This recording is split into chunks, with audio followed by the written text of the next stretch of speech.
gravação aqui. Muito bem, estou retomando a gravação depois de um imprevisto. Nós vamos falar sobre Marta e Maria. Duas irmãs, duas atitudes. Aqui está uma ilustração do Jesus europeu e da situação. Essa lição vocês vão ver, na verdade, que volta e meia vai falar, esse quadro, esse quadro, esse quadro. O material audiovisual provavelmente deveria estar sugerindo a questão de usar ilustrações visuais, mas eu não vou usar não, tá? Nosso versículo-chave é esse aqui, ó, João 11, 27.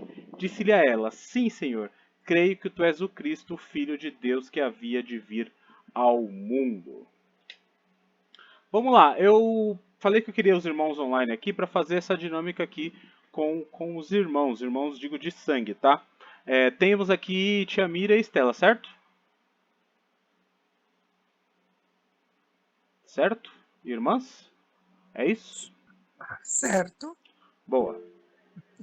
Vocês vão me ajudar aí a responder umas questões aqui que são bem óbvias e bem tranquilas. Se o Dedê quiser responder com base no que ele conhece do irmão dele, pode responder também. Era para fazer um suspense, mas viu tudo de uma vez. Olha só, e vocês que têm irmãos também podem responder.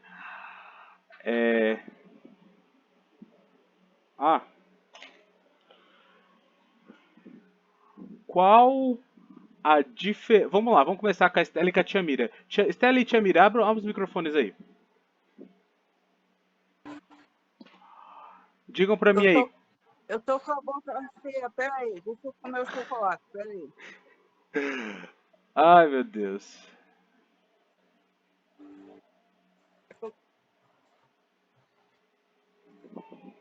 As comodidades da aula online, né? Pode falar agora. Diz pra mim aí, qual a diferença de idade entre você e a Estela? Aí Um ano e meio. cada um responde quanto? Um ano e meio. Eu acho Um ano e meio? 1 ano e 4 meses, aí. Beleza. Estela, qual que é a comida preferida da tia Miriam? Isso aí é difícil da tia Miriam, porque ela não gosta de comer muito, não. Ela é diet. E da Estela, tia Miriam, qual que é a comida preferida dela? Estela, peraí. Ela gosta de tomar aquela bebida, como chama que tem? Ai, como é que põe? Monster. Monster. Ela Ah, gosta de Monster e gosta de comer minha comida. e comida? Ela gosta de comer o que eu faço. Ela não gosta de cozinhar, não. Ah, tá. Era outra pergunta, mas tá Tem bom. tem que saber o nome ideal do O negócio. nome que ela gosta? Peraí, ela gosta de açaí, E cuscuz. com Ah, leite. Mas qual que é o preferido, mãe? Só um só. Preferido? Ai, meu Deus, peraí. Preferido. Estela, Estela, você gosta de comer aquela berinjela que você faz? aí você tá perguntando, tia. Aí você tá perguntando. Aí não, Miriam. A berinjela que eu faço é pra vocês, que eu não gosto da berinjela. Aí, ó, viu? Ela não sabe. Sobre viajar, vocês duas gostam? Eu amo viajar e a Miriam já não. Eu já amo viajar. A Estela, a minha questão que eu não gosto, a Estela não tem filho e não tem muito compromisso. Não. A pergunta é só gosta ou não. É só gosta ou não. Eu gosto de viajar, mas só que eu não tive oportunidade. Ah, tá bom. Qual que é o tipo preferido de roupa de vocês aí? Uma responde da outra, tá? A Miriam gosta do estilo casual, descontraído. Não gosta que ninguém pegue no pé nas opiniões dos looks dela. Ah, muito bom, hein? Eu já gosto formal. Ela já gosta mais casual, descontraído. Certo. Tia Mira, que tipo de música que a Estela escuta? Música? Que tipo? Eu vejo a Estela, quando eu vou na casa dela, apanhei evangélico. Agora eu não sei o que ela gosta. Eu não sei, não. Ah, tá bom, já serve de resposta. Estela, e a tia Mira? Acho tia Miriam é muito eclética. Ela gosta de música gospel, né? Mas gosta das músicas populares, mais popular nossa, assim, dia a dia. E gosta de musiquinha que anima, traz ânimo, né? Ela cantava muito para minha mãe. Musiquinha divertida. Muito bom. A Estela tem mais detalhes minuciosos aí, ó. É... É que ela olha a vida dos outros, eu não olho, Oh, entendeu? meu Deus. Não, tia. Vocês gostam de ler? Eu amo ler, eu gosto de leitura, né? Eu leio mais a Bíblia e eu gosto mais de leitura. A Miriam já não tem muita paciência para ler, mas ela gosta de contar causos, a Miriam gosta. Hum, Ó, eu gosto de livros, assim, mas não para ler. Eu ponho na minha estante, olha que livro. tá bom, aí, tá bom, tá fazendo uso também. Vocês também que têm irmãos, se vocês fossem responder essas perguntas aí, iam ter mais coisas similares ou diferentes? É tudo diferente. Acho que o Euler e eu ia ter algumas coisas iguais. Algumas coisinhas ou outras. Se depende das perguntas. Tudo diferente. Seria diferente, né? A Ana também. E meu irmão, a mesma coisa. Acho que eu tenho mais coisa em comum com meus primos e com ele. Bom, o Nilson chegou, Pai do Senhor Nilson. Eu fiz isso porque nós vamos falar sobre Marta e Maria. São duas irmãs com comportamentos distintos. Como eu falei no começo, são mensagens batidas, mas tem umas coisas interessantes para a gente extrair aí. Marta era mais velha, estava sempre ocupada com tarefas de casa, era ativa, vivia preocupada em atender bem seus hóspedes, era religiosa, mas não era tão dedicada às coisas espirituais. A Maria, ela era mais nova, deixava as tarefas de casa com a irmã, era contemplativa, não tinha preocupação com isso e dedicava-se ao que era espiritual. Isso tá baseado em dois momentos das duas na Bíblia, tá? Não dá para tirar conclusões tão é, definitivas, digamos assim, a respeito das características das duas. Porém, pelos dois relatos que nós temos na Bíblia sobre elas, três na verdade, dá para chegar a essas conclusões baseadas nessas situações. No primeiro encontro, que é o encontro mais clássico, né, que uma para ouvir e a outra continua lá atuando, na morte do Lázaro e depois no derramamento do óleo lá, do perfume. Então, baseado nesses três eventos que essas conclusões são tiradas, tá? Precisaria de um aprofundamento histórico que não é possível para saber se existia mais alguma coisa ou não. Mas dá para a gente se basear em cima dessas três situações, definir características aí da Marta e da Maria, como está registrado aqui, tá? Betânia era uma cidadezinha, ou melhor, um povoado bem perto de Jerusalém. O Senhor ia ali sempre, lá porque havia uma casa aberta para ele. Ali Jesus passou os últimos momentos de tranquilidade e paz da sua vida, ao lado de seus grandes amigos, Marta, Maria e Lázaro. Primeiro, aí como eu falei, a questão do quadro lá que eles usariam para fazer a interação audiovisual, mas nossa aula nem é presencial e eu nem imprimi esses negócios.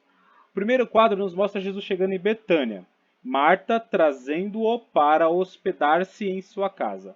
Ela apreciava muito o mestre, era hospitaleira e considerava uma honra receber o Senhor como hóspede. Essa foi uma atitude correta de Marta. O escritor da carta aos Hebreus recomenda que sejamos hospitaleiros, pois alguns, fazendo isso, hospedam anjos. Marta hospedou o Filho de Deus, o Salvador. Hoje Jesus aí tem uma aplicação rápida aqui, né? Hoje Jesus bate a porta do nosso coração e diz: Eis que estou à porta e bato. Se alguém ouvir a minha voz e abrir a porta, entrarei em sua casa, serei com ele e ele comigo. Sem tranquilo, vamos chegar no ponto aqui crítico da situação. Marta fez tudo para oferecer uma boa acolhida ao seu hóspede. Foi uma visita muito importante e merecia o melhor. Assim, ela se esmerou para apresentar-lhe uma calorosa recepção. Enquanto fazia um serviço, pensava mais no outro, mais outro, e foi ficando desanimada, inquieta e irritada. Com base na leitura do texto desse relato, dá para perceber isso. e começou a murmurar. Seu trabalho de amor estava se tornando uma tarefa pesada demais. Aí, olha só que curioso, o material trouxe essa aplicação. Esse é um alerta para nós. Não podemos deixar que isso aconteça conosco. Precisamos recusar o desânimo. Tudo o que fazemos para o Senhor deve ser contado com alegria. Aí eu coloquei de vontade própria essa segunda aplicação. E quando a religião cansa? E quando a igreja cansa? Quando o serviço para o reino ultrapassa os limites? Já pararam para pensar e refletir sobre? De que muitas das vezes nós comprometemos outras áreas da nossa vida e principalmente família e saúde mental por conta do serviço religioso. Por incrível que pareça, inclusive eu estava ouvindo um comentário sobre isso hoje. Existem meios de serviço cristão dessas mega igrejas que são abusivos e nocivos para a nossa sanidade mental, para o nosso bem-estar. Existem muitos pastores que desistem por conta da instabilidade emocional. Existem relatos de pastores que chegam ao ápice do desespero, de até cometer suicídio pelo cansaço emocional, espiritual e físico da carga que é ser pastor de uma igreja. Então, existem limites, né? Eu não estou aqui colocando travas para você servir ao reino, mas nós sabemos que, por exemplo, aos casados, aos que têm família, o seu primeiro ministério é sua casa, é sua família. Então, se uma coisa começa a sobrepujar a outra, começa a atrapalhar a outra, precisa ser repensada. Você não pode, por exemplo, substituir, óbvio, né? Antes de eu concluir a frase, só para colocar um parênteses, existem casos peculiares, onde Deus induz, leva, garante e sustenta, tá? Mas em linhas gerais, você precisa trabalhar para ter o sustento para sua casa, para conseguir ter um futuro para você, para sua família, e às vezes você vai precisar abrir mão de alguns cultos, abrir mão de alguns cargos ou coisas do gênero. Às vezes, para ter uma qualidade de vida melhor, você vai ter que deixar abrir mão de uma liderança, de uma regência ou de qualquer coisa do gênero para poder servir melhor o seu principal ministério, que é a sua família. Então, uma coisa não pode sobrepujar a outra. O serviço ao reino não se limita ao ministério físico, a cuidar do templo ou coisas do gênero. Tá tudo claro até aqui?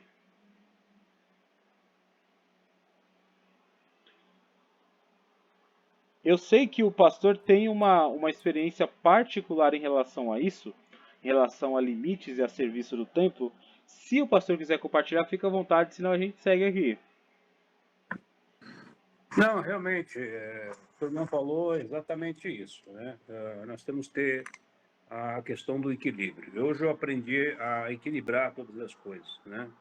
A questão da rigorosidade, do extremismo, do exagero é um problemão que pode causar grande desastre para a família. Eu costumo dizer que a obra de Deus começa dentro da família, não é na igreja. Então, se a gente não conseguir cuidar bem dos nossos, né, nossos filhos, da nossa família, né, da esposa, do esposo, se a gente não souber cuidar do nosso lar, como poderemos cuidar bem da casa de Deus, né? E eu acho complicado quando irmãos ou irmãs acham que por estar 24 horas lá dentro da igreja, está fazendo a vontade de Deus. Tem que tomar cuidado com isso. Existem os exageros. Não é, claro que é importante que você se dedique a Deus, mas não esqueça jamais da família. A família é fundamental. Eu já tive prova disso, de que eu cometi vários erros, grotescos mesmo, em relação a isso, entendeu? E não me levou a nada, irmãos. Eu só patinei no lugar e não saí dali, né? Ouvi muitas profecias, né? Falando, estou contigo, estou te abençoando, tu és meu ungido, não sei o quê. Só que eu fiquei patinando no mesmo lugar a vida inteira, né? E não progredi em nada. Não progredi em nada, irmão. Então, eu sempre aconselho os jovens a estudarem, a se dedicarem a uma profissão. Como disse o Augusto Nicodemos, eu gravei muito o que ele disse, né? Nós precisamos mais de crentes médicos, crentes advogados, crentes juízes, crentes, sei lá, contadores, mais crentes nessa área do que crentes pastores, tá? Que pastor tem bastante. Então eu vejo nas palavras do Augusto Nicodemos uma sabedoria, que as pessoas precisam buscar realmente o meio para sobreviver, né? O meio para se sustentar, uma profissão que você goste de fazer, algo que você gosta de fazer, faça, gente. Principalmente os jovens, o conselho é não ficar 24 horas dentro da igreja. Você pensa que está agradando a Deus e não está, né? Na realidade, você está destruindo a sua vida, deixando essa particularidade de lado. E você vai se arrepender quando for mais velho. E quando chegar mais velho, quando você chegar numa idade tenra, você vai chegar numa idade sem profissão, sem ter realizado nada na sua vida profissional, na sua família, né? E vai ficar lamentando depois, né? Que Deus não te deu, que Deus não fez. Não é que Deus não fez. Deus ele nos ajuda, ele nos abençoa, ele nos fortalece, sim. Mas o Senhor não vai descer diploma do céu, não, irmãos. O Senhor não vai descer diploma do céu para você, se for ser médico, tá? Para você ser um doutor, para você ser um advogado, tem que estudar, tá? E o Senhor também não vai dar as respostas das provas, não, tá? Ele se engana. Você estude e aprenda. Não fica orando lá, Senhor, me faz eu lembrar da resposta. Estude. Deus quer que a gente se dedique a isso, sim, tá? Porque a gente precisa ter mais crente nessas áreas aí. Porque você sendo um bom crente nessas áreas, você vai ajudar muita gente. Você vai ser uma ferramenta importante na mão de Deus. Nós ouvimos semana passada sobre a vida de Lucas. Lucas era historiador, era médico, e eu creio que essas funções dele foram úteis na obra de Deus. Porque ele soube escrever, ele soube, né, relatar os fatos. E se a pessoa não tem cultura, não tem estudo, não tem um preparo, como é que faz? Isso não quer dizer que a pessoa que não tem estudo não seja útil para Pede a obra pro de Igor, Deus. É que eu tô muito dando útil, aula. todos são. Mas é a questão de que a realidade, irmãos, quando ela bate na nossa porta, ela é dura. E dura mesmo. Eu estou dizendo para abrir os olhos dos irmãos que a realidade ela é dura para nós, né, da vida. E não podemos culpar diabo nem culpar Deus. É nossas decisões, entendeu? Deus usa qualquer um na obra dele. Pode ter pouca leitura ou muita leitura. Deus pode usar qualquer um. Mas se você é jovem, está começando agora, né? Ou até mesmo nós, né? Eu estou aí nessa idade que eu estou estudando, né? E se você não tem vontade de estudar ou de se formar, você acha que não é possível, então estude a Bíblia, né? Estude a palavra do Senhor. Mas leia, aprendam, busque, cresçam, não fique patinando no mesmo lugar, amados, porque isso vai te trazer frustrações lá na frente, né? Eu te garanto. Deus cuida da gente, sim. Não vou dizer que Deus não cuida de nós. A gente também tem que fazer por onde, sim. Trabalhar, se esforçar, tá? Para que possamos adquirir esse resultado da nossa vida que a gente deseja, tá? E não cair nesses contos de fada das promessas de campanha aí, que isso aí, para mim, não quer dizer nada. Não muda nada a vida das pessoas. Só engana as pessoas, faz as pessoas ficar mais profundamente enroladas O com a Igor vida. vai, mãe. Isso que é a realidade. Porque a pessoa precisa O Igor estudar, tá indo. trabalhar, servir a Deus, ir para a casa do Senhor, sim, né? Mas tudo com temperança e com equilíbrio. Amém? Deus abençoe. Eu não vou falar mais, senão eu falo demais. Amém.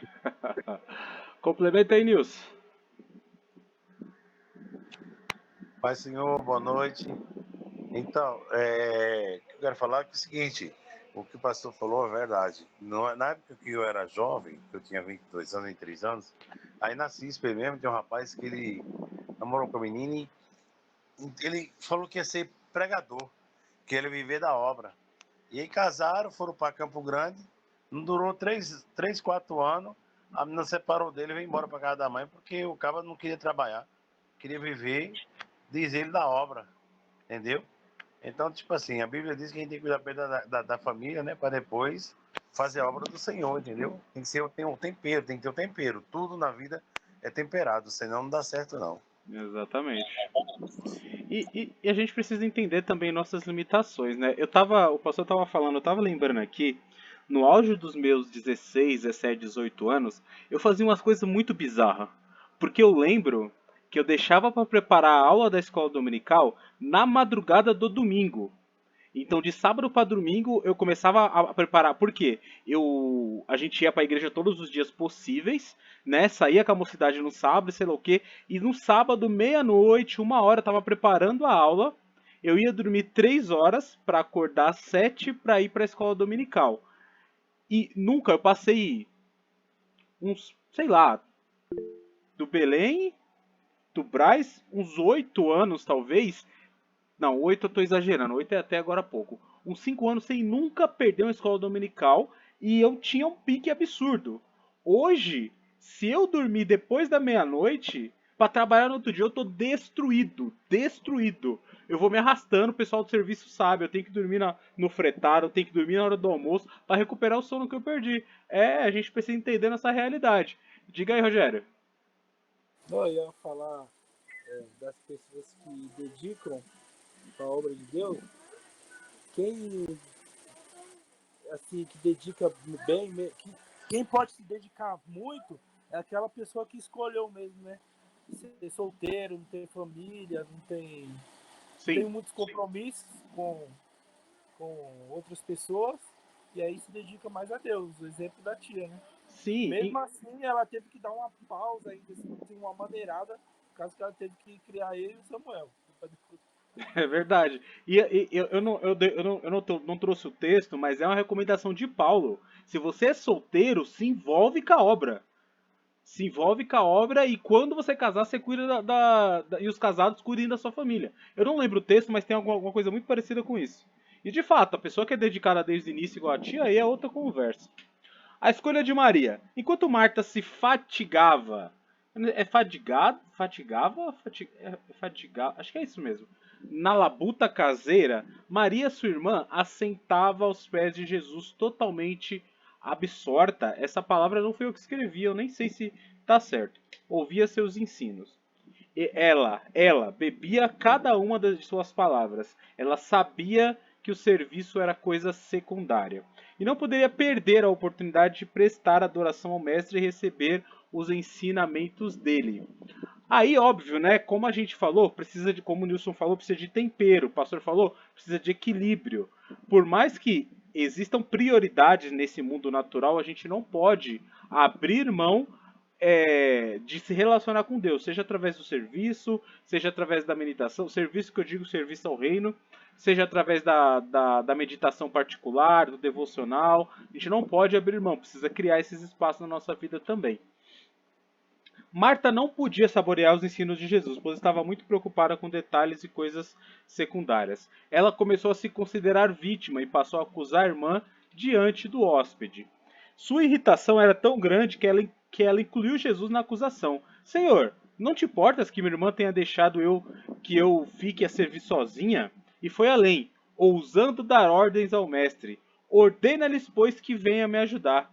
Aí percebe? O destempero também pelo lado de Marta. Claro, nós precisamos trabalhar, mas existe um termo do século XXI que se chama workaholic. Workaholic são as pessoas viciadas em trabalho. Precisam trabalhar, trabalhar, trabalhar, trabalhar e não se importam com horário. Isso também destrói famílias. Isso também destrói vidas. Isso também destrói mental e espiritualmente a pessoa, porque existem pessoas que colapsam pela quantidade excessiva de horas trabalhadas, de responsabilidades, de pressão e por aí vai. Tudo precisa ter limites.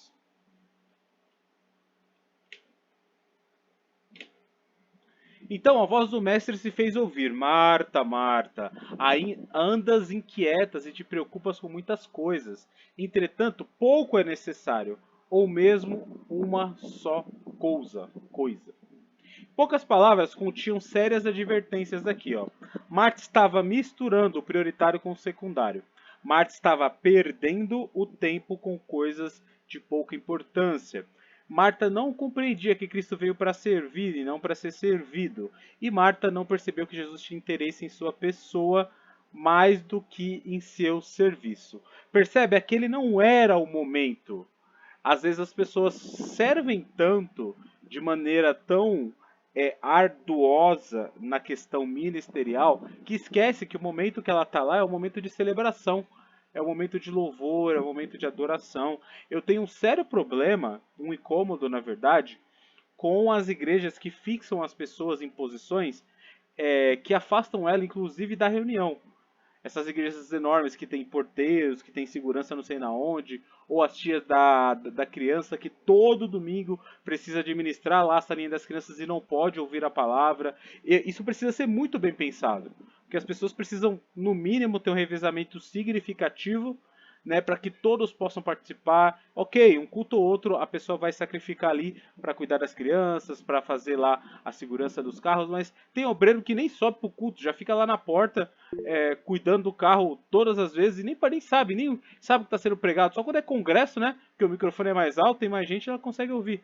Isso é muito problemático, precisa ser muito repensado. Diga aí, Nilson. A respeito disso aí, eu também acho que assim, é uma falta não é como fala. Que palavra que eu posso colocar? Tipo assim, sabedoria. É uma falta de sabedoria. Por exemplo, Joãozinho ficou todos os cultos, fica todos os cultos lá olhando os carros. Por que no outro não pode também trocar, né? Inverter um pouco também, igual a tia, né? Tem a tia certinha para ficar com as crianças. Ela não pode ouvir a palavra porque está dando aula com as crianças, não tem outra tia. Entendeu? Tipo assim, eu não concordo. Eu acho que as crianças têm que participar do culto e os pais têm que ensinar as crianças a participar do culto, ouvir a palavra quietinhos para ser um bom obreiro na frente. Eu acho assim. Sim, seja qual for o serviço na igreja, não pode ser pesado, gente. A partir do momento que fica pesado, fica cansativo. Eu tava ouvindo o Vitor Fontana falando hoje sobre a galera do worship, a galera da música, e o quão perfeccionista o amigo dele é ao ponto do cara ficar preocupado. Meu Deus, o ensaio, a nota, o tom e sei lá o que. Mas o principal não é isso. O principal é ter essência, ter Deus participando daquela adoração. E aí existe toda uma preparação, equipamentos absurdamente caros e tudo mais. Mas e o espiritual? Onde é que fica nessa construção? É complicado. Diga aí, Rogério, depois o Nilson. Não, mas, Fabio, pensando pro outro lado, você não acha que é difícil achar pessoas também com dom para aquela coisa? Vai uma igreja pequena, vai. Não muito grande, né? É difícil achar uma pessoa que tem,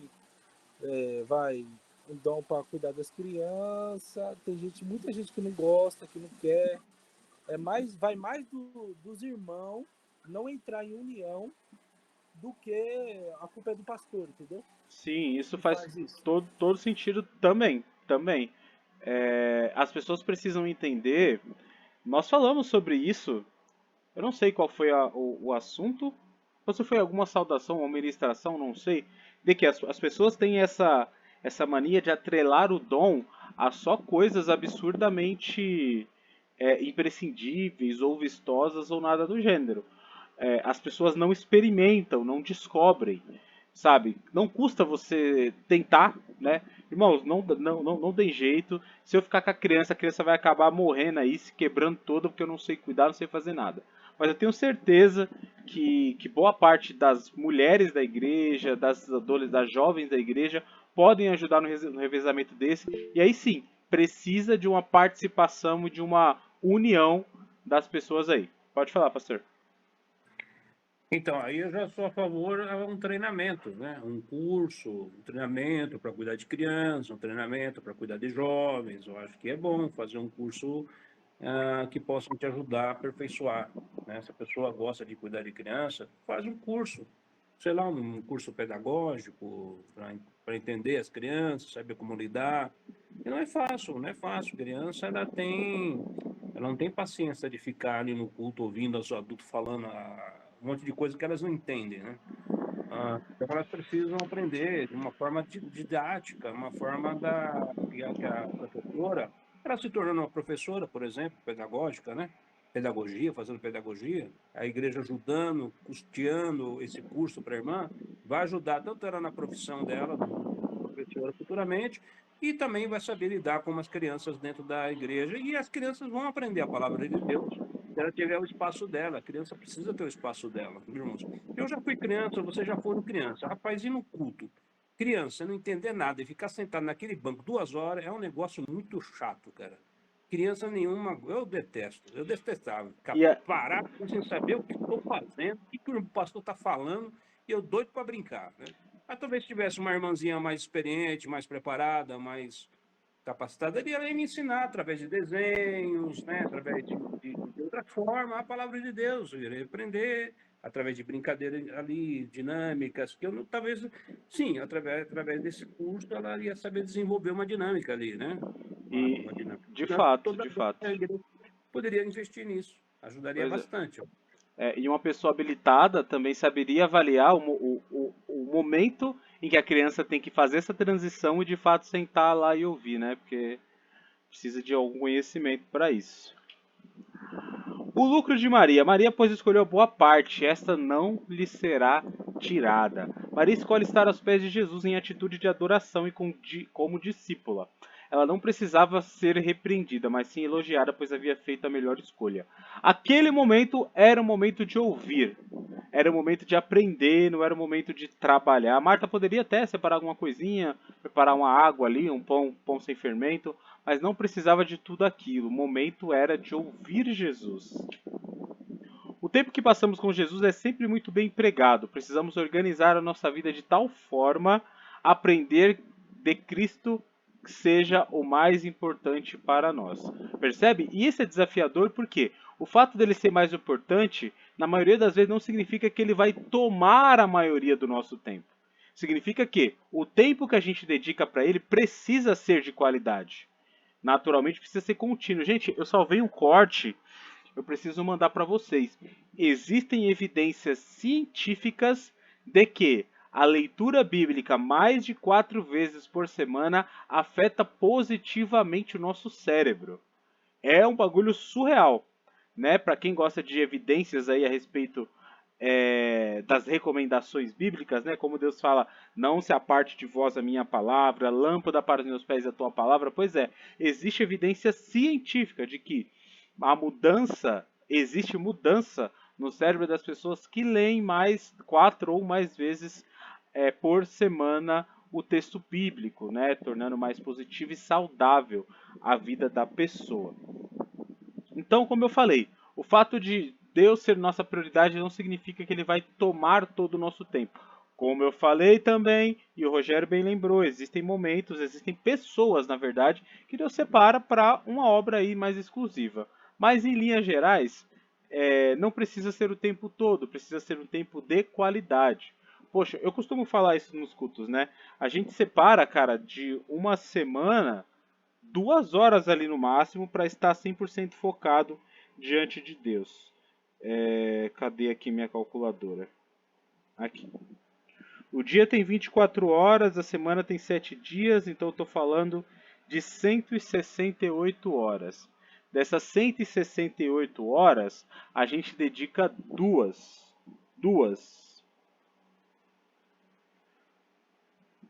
para o Senhor de maneira exclusiva. Eu digo de um modo geral, tá? Para cultuar.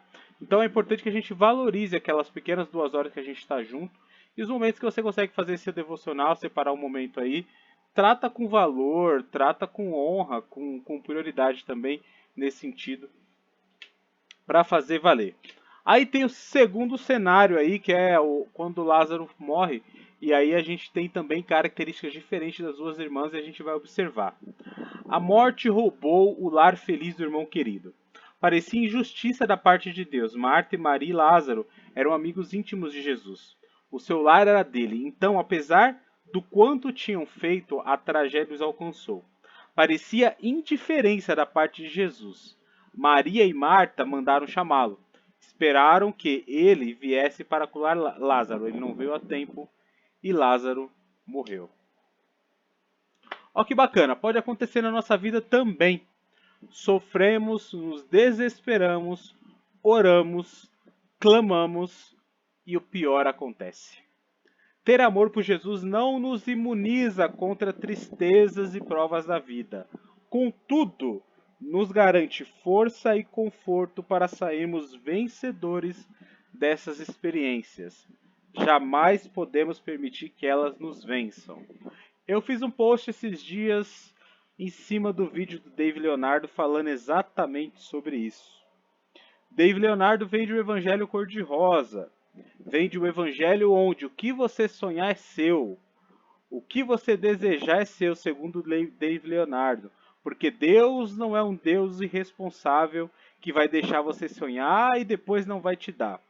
Essa é a promessa do evangelho segundo Dave Leonardo. O evangelho verdadeiro é este aqui, ó, que a gente está lendo, que a gente costuma falar aos nossos finais de semana. Nós não estamos imunizados, não somos imunizados contra as dificuldades ou lutas do mundo. Temos a garantia de não enfrentar nenhuma delas sozinho e que, posteriormente, numa nova existência, na eternidade, seremos absolutamente felizes e sim, imune a qualquer outro tipo de situação. Certo? Então não deixem se enganar, gente. Não existe promessa aí, não caio nessas promessas para boi dormir. A vitória sobre a morte. Quando Jesus chega em Betânia, Lázaro já tinha sido sepultado. Nesse incidente, vemos a diferença de temperamento entre as duas irmãs. Marta, extrovertida, ativa, não pôde esperar e saiu correndo ao encontro de Jesus. Enquanto Maria, mais introvertida e calma, ficou em casa, sentada. Marta desafiou a amizade do mestre. Se o Senhor tivesse aqui, o meu irmão não teria morrido. Marta tirou de Jesus a mais conformadora declaração sobre sua pessoa. Eu sou a ressurreição e a vida. Quem crê em mim, ainda que esteja morto, viverá. Mas no versículo 29, lemos que quando Marta disse a Maria, o mestre te chama, chegou e te chama, Maria levantou-se depressa. É interessante notar que ela disse a Jesus exatamente as mesmas palavras de Marta que Marta tinha dito. Mas a reação de Jesus foi diferente. Com Marta, Jesus manteve um diálogo teológico. E mais Maria recebeu do Senhor o mais belo gesto de solidariedade. Jesus chorou. É bom saber que Jesus conhece pessoalmente e trata os filhos individualmente. Ambas presenciaram a glória de Deus e receberam o irmão de volta, vivo e saudável. Gente, como isso é fantástico! Eu gosto muito desses materiais porque ele traz alguns pontos de vista de coisas que a gente explana, mas às vezes falta um pouco de respaldo, falta um pouco de referência. Uma frase que a gente repete bastante, que a gente ministra bastante, é que Deus, apesar de ser um Deus coletivo, ele olha individualmente os seus filhos. Nós entendemos, né, de maneira quase que... Não, quase não, de maneira empírica, pelas nossas experiências particulares, que cada um tem uma relação com Deus particular. Tem pessoas que são atraídas pela via mais intelectual intelectual da coisa. Tem outras pessoas que são atraídas pela via existencial, tem outras que são pela via experimental. Tem pessoas que precisam ter uma experiência metafísica para ter sua fé sustentada. Tem pessoas que precisam da instigação intelectual para ter sua fé sustentada. E Deus atende e fala com ambas as pessoas na mesma intensidade, para no final todos desfrutarem de maneira unida da glória eterna. Essa é a metáfora aqui da vida dessa passagem entre Marta e Maria. Marta recebe um consolo teológico, recebe algo que provavelmente pessoas como eu receberia. Eu chego desesperado e Deus me dá uma referência bíblica. Olha, eu sou a ressurreição e a vida. Quem crê em mim, ainda que seja morto, viverá. Outras pessoas são impactadas por uma intimidade completamente diferente, muito pessoal, com a sensação que Deus pega no colo e fala palavras de carinho, e olha, eu tô com você, eu entendo, e coisas do gênero, e Deus está tratando da mesma forma. Aqui simplesmente Jesus chora. Jesus deixa transbordar sua humanidade diante de Maria. Então é uma experiência completamente diferente. Mas o resultado final, ambas desfrutaram da ressurreição do seu irmão. Isso aqui está claro para vocês?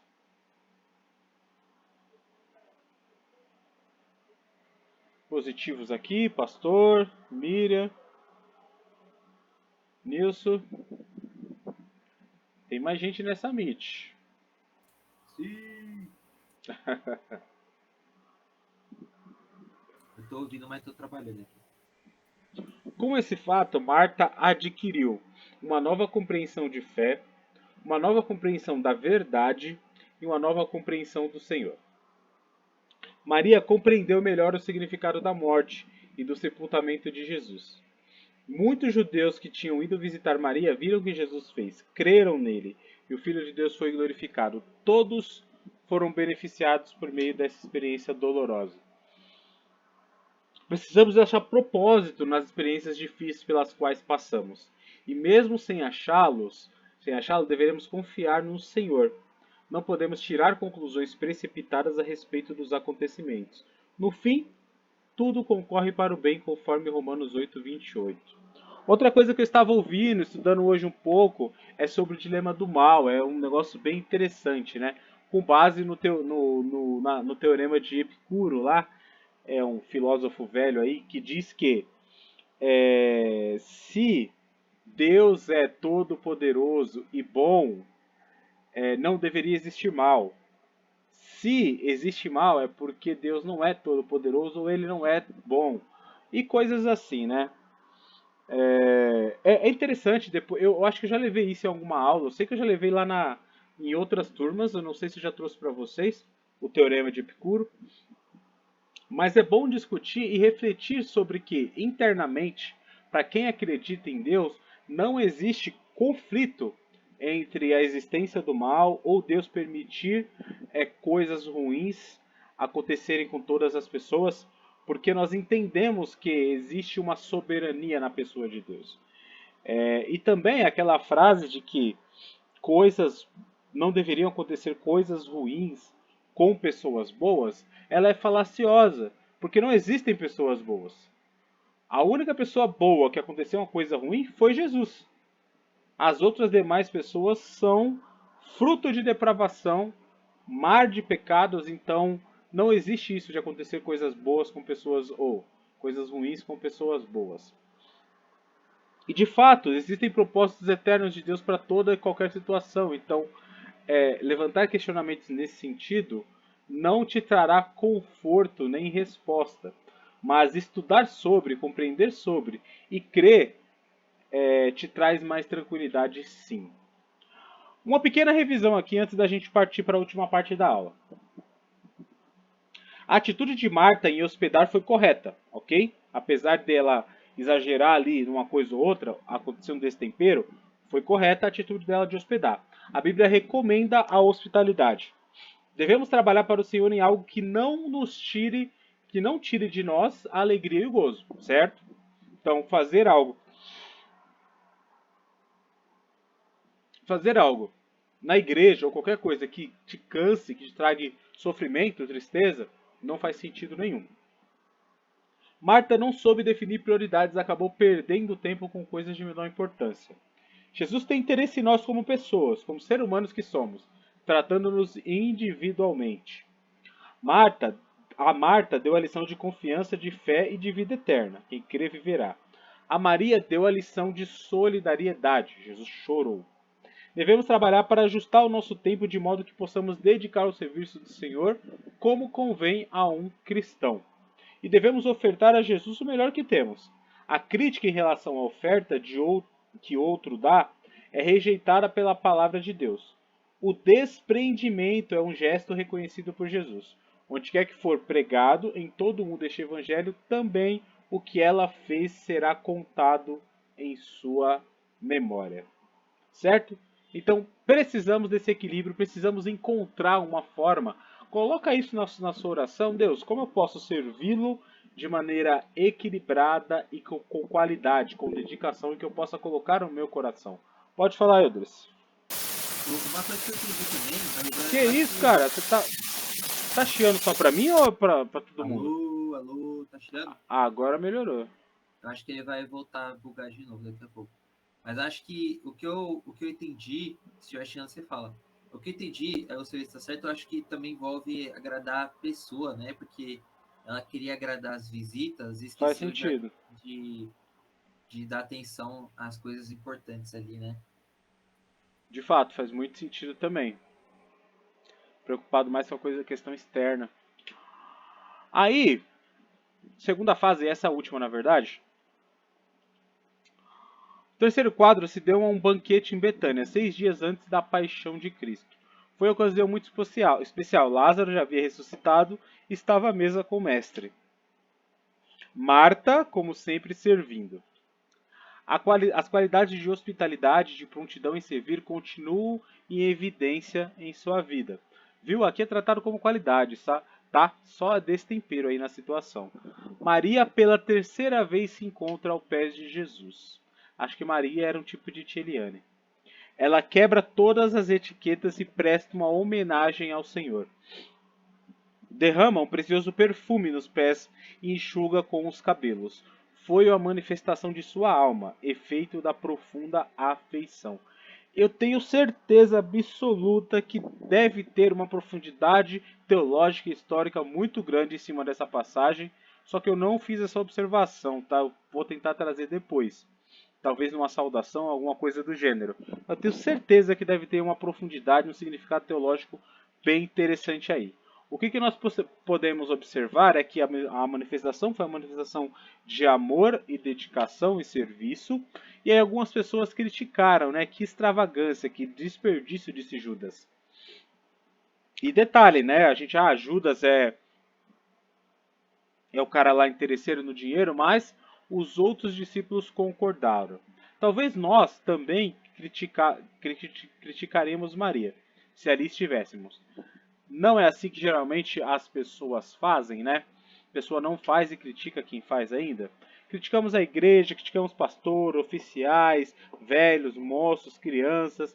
A oferta que a mulher ofereceu a Jesus, inspirada pelo amor, mal interpretada pelos homens, foi bem recebida pelo Senhor e recompensada pela história. Maria se imortalizou e por isso estamos falando dela hoje. Seu desejo era mostrar amor e simpatia ao Senhor. Ele entendeu, aceitou e recompensou com um gesto condescendente. Temos feito alguma coisa extraordinária para o Senhor que realmente prove o nosso amor para Ele? Não por dever, mas por amor?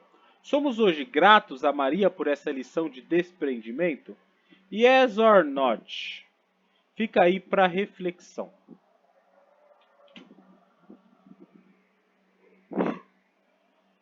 Conclusão.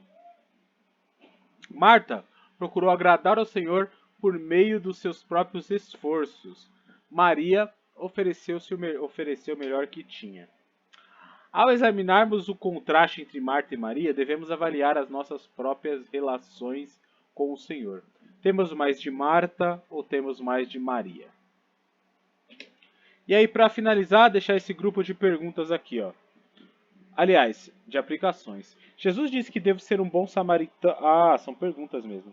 Se Jesus disse que devo ser um bom samaritano e ajudar os outros, por que não mandou Maria ajudar sua irmã? Alguém consegue responder isso para mim? Se Jesus disse que devo ser um bom samaritano e ajudar os outros, por que não mandou Maria ajudar sua irmã? O que vocês Por- acham? Porque ele era Posso falar? Pode. Porque ele era o mestre, era o próprio Deus. Também, mas tem um complemento aí dessa resposta, hein? Jesus era Deus de fato, era o mestre e ele sabia que naquele momento o mais importante era ouvir o que ele tinha para dizer, né? E não cuidar da casa. Aí tem outra pergunta, ó, que aspecto Marta é um exemplo ou uma advertência para mim, para nós? Que aspecto Marta, a que trabalhava bastante, é um exemplo ou uma advertência? Eu acho que é uma advertência que trabalhar bastante, porque essa educação no ouvir o outro. De fato, a advertência é o exagero, o elogio é porque ela, querendo ou não, ela servia, né? Só era exagerado um pouquinho aí. Ajudar os outros não substitui o tempo que devo passar com Jesus, alimentando da sua palavra. Essa é uma afirmação. Quando o serviço cristão é realizado só com minhas forças, será que o resultado são cansaço, desânimo, frustrações, mal entendidos e lamúrias? Resposta óbvia: sim. Se você está fazendo simplesmente por culpa ou por achar que precisa fazer alguma coisa para Deus, isso vai ser cansativo e desgastante. Quando você faz por amor, não é cansativo e desgastante. Para nós crentes, a morte é um breve dormir em paz. Assim como Lázaro, eu também ouvirei a voz do Senhor. Aí tem, eu posso gritar aleluia? Eu não vou gritar aleluia, tá, gente? Pode falar, Nilson. Mas morrer é um sono profundo. Eu fiquei em coma, eu fiquei morto, não sentia nada, não via nada, entendeu? Só quem estava sentindo não era quem estava acordado. Você teve uma amostra grátis de estar morto, né? É, você entendeu? É. Real. E aí, naquele grande dia, a gente vai desfrutar do chamado de Jesus. Queridos, 51 minutos de aula, tentei ser breve, comecei tarde, mas acabei antes das 10, às vezes a gente se estende, né? Espero que vocês tenham gostado. Essa foi nossa versão aí do assunto Marta e Maria. Deixa eu já pegar aqui para deixar vocês interessados, descobrir quem é o próximo. Eita, vamos falar de Judas na próxima aula, hein? Então é isso. Isso é bom. Eu não sei qual material, vou descobrir, mas espero muito que tragam a observação mais neutra de Judas, né? Vamos ver o que vai acontecer. É isso, queridos. Obrigado pela atenção de vocês. Deus abençoe. Pastor, por favor, ora pela gente. Vamos encerrar. Oremos. Maravilhoso Deus, eterno Pai, nós te agradecemos por mais esse ensinamento que o Senhor nos permitiu participar. Obrigado por ter aprendido um pouco mais da tua palavra, que possamos cada dia crescer na graça e no conhecimento de Deus. Guarde a vida de cada um dos nossos irmãos, que tenham uma noite tranquila, uma noite de paz, uma noite de descanso e livra de todo mal, Senhor. Muito obrigado por mais essa noite maravilhosa, por esse ensino abençoado. E que todos possam ser edificados em nome do seu Filho amado Jesus. Que todos possam ter uma noite tranquila de sono. Nos guarde e nos proteja, eu te peço, Senhor. Que nos livra, Senhor, de todos os males. É o que nós te pedimos e já te agradecemos em nome do seu Filho amado, Jesus Cristo. Que o grande amor de Deus, a graça salvadora de Jesus e as ricas consolações do Espírito Santo seja com todos nós, não somente hoje, mas para todos sempre. Amém. Deus abençoe a todos. Amém, gente. Fiquem com Amém. Boa Deus. noite, Senhor. Até mais.